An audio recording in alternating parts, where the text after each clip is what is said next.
Dahon ng saging, ginawang sulatan ng mga estudyante sa Iloilo. Kala ko Ay, nung ginulay. araw. Kala ko ginulay.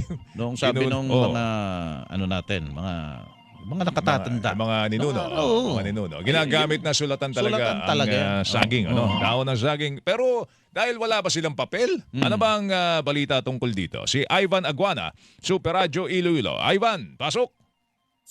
Nag-viral sa social media ang ibinahagi ng isang guro na si Neil Amaka ng College of Agriculture ng West Visayas State University Kalinog Campus dito sa lalawigan ng Iloilo, ang mga dahon ng saging na pinadala sa kanyang mga fourth-year agriculture students upang gawing answer sheets o magsisilbing papel sa kanilang quiz with a twist.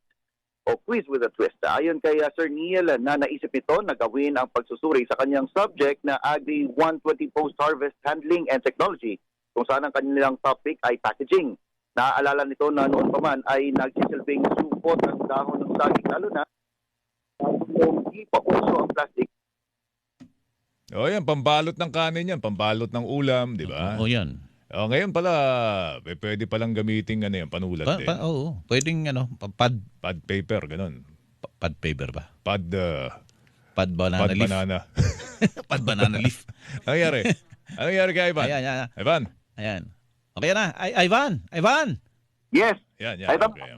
viral sa social media ang ibinahagi ng isang guro na si Neil Amaka ng College of Agriculture ng West Visayas State University Kalinog Campus dito sa lalawigan ng Iloilo ang mga dahon ng saging na pinadala sa kanyang estudyante na mga fourth-year agriculture students upang gawing answer sheets o sulatan ng kanilang mga answers na magsisilbing papel sa kanilang quiz with a twist.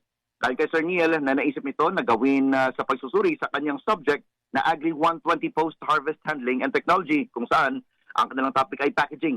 Naalala nito noon pa man ay nagsisilbing supot na ang dahon ng saging, lalo na sa mga merkado nung di pa usong plastic. Kaya naisipan din ito nasabing twist o pakulo para sa kanyang mga estudyante na gawin naman itong papel sa quiz.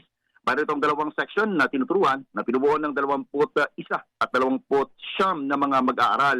Kahit noon pa man ay madalas nang nangyayari na hindi nakakapagdala ng papel ang mga estudyante na kadalasan ay walang pambili o kaya ay nakakalimutan na magdala dahil dito sila ay humingi pa kasi ng kaklase.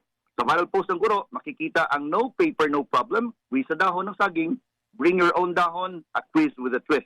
Dagdag pa ni Sir Neil na ang bring your own dahon na request ito sa kanyang mga estudyante ay maaari pang makakatulong sa problema sa basura dahil sa sustainable practice nito. Ako si Ivan Aguana ng Super Radio Iloilo, nag-uulat para sa Super Radio DZWB, dapat totoo. Samantala